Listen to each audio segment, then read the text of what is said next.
5 more years means 5 more reasons.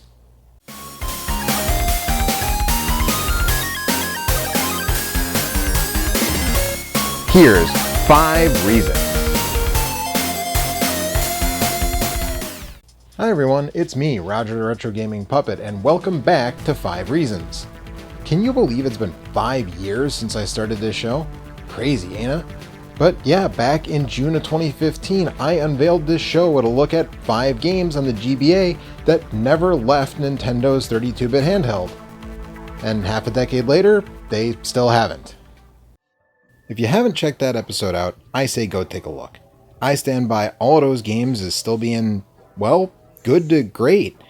Also, that episode's topic was voted on by Patreon folks, so this time I asked our supporters to suggest games for this episode. Only the last 2 of these were chosen by me. Now last time we did this, I gave you a brief rundown of the hardware itself, so I'll spare you that this time. Let's get right to it with 5 more reasons to own a Game Boy Advance.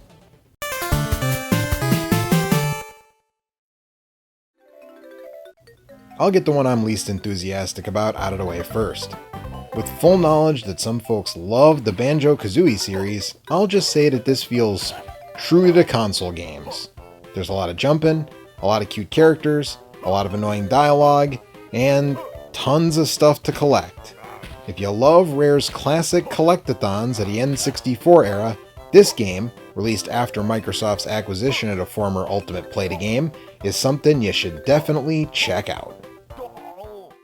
Look, I just don't like this series, but I know people do, and from what I can tell, the fan community digs this one, so if you're part of that community and haven't checked it out yet, well, it's available in the secondary market for just about $20.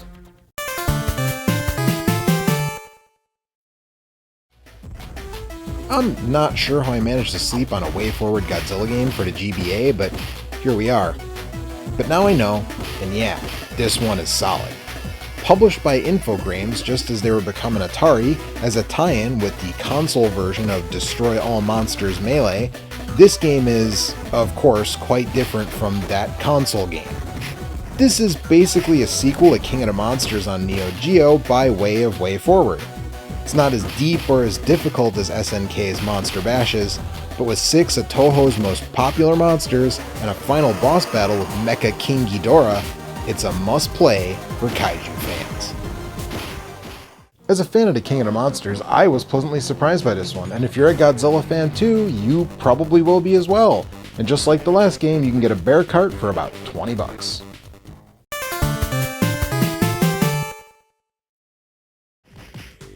Activision cranked out SpiderMan games in the early 2000s, and well, we had enough experience with LJN's Spidey games in the 90s that we just kinda avoided the handheld releases of this era.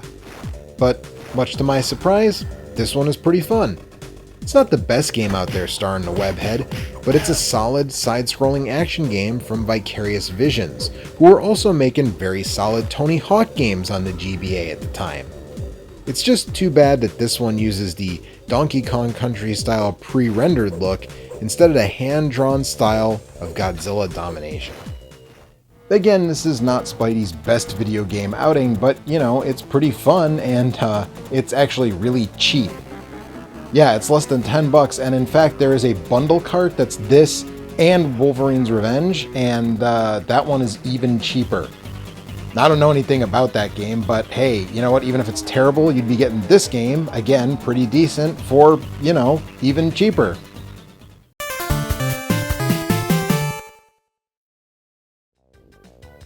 Taito has never been shy about taking advantage of their back catalog, and in 2002, they went ahead and updated 2 of their classic arcade games and bundled them with the originals.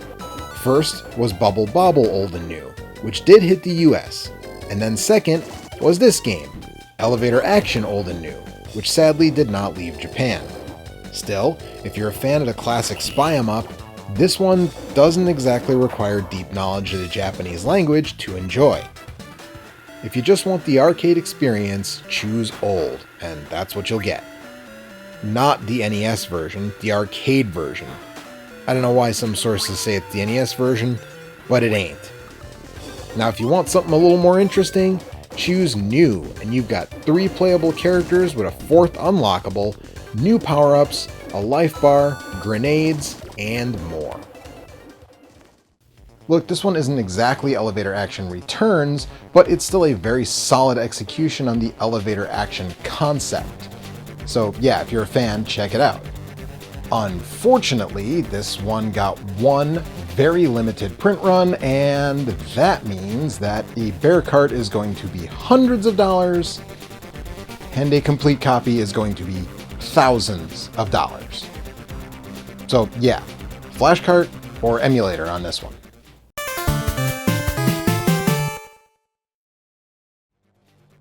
Save the best for last. If you're a GBA aficionado, it's unlikely you haven't heard of this game. Developed by Hudson Soft and published by Konami shortly before the latter became the former's majority shareholder, this one sees you as, well, like the name implies, a ninja who is also the FiveO. And this one has a strong shinobi vibe. As a ninja named Joe, just like the ninja in Shinobi, you take out the bad guys to save hostages and end a reign of terror. You also have ninja magic, very much like Shinobi, as well as upgradable attacks that here go from shurikens to fireballs to a laser, I guess? I don't really know how you throw a laser, but that's why I'm not a ninja. In addition to all of that, you have a grappling hook you use to swing around stages, ascending to higher heights and getting a drop on the bad guys. The stages feature doors that go to areas containing keys and hostages, with the keys required to finish stages and hostages yielding points and health. The mastery of the grappling hook is required to successfully navigate the stages. Here's the deal on this one. If you're a fan of side-scrolling action games, run, don't walk to check this one out right now, as soon as you can. In an era where 2D games were largely relegated to handheld systems, this is one of the absolute best. Unfortunately, just like I just said about the last game, this one got a low print run and therefore is obscenely expensive. Yeah, so you're going to want a flashcart or an emulator once again, but you gotta check this one out. And that does it. I'm Roger the Retro Gaming Puppet, and here's to the next 5 years of 5 reasons. Hey folks, it's Joe. Thanks so much for watching Roger talk about Game Boy Advance games. If you dug the show, do all the stuff. Like, subscribe, comment below telling us your favorite GBA game. And if you really dug it, remember that this channel is ad-free thanks to viewers like you on Patreon. So consider helping out. Just $1 per video gets you early access to new episodes and chances to help choose episode topics, just like folks did in this episode. If you want more portable gaming, the video on the left is the first GBA episode of 5 Reasons, and on the right is the Game Boys of Summer playlist.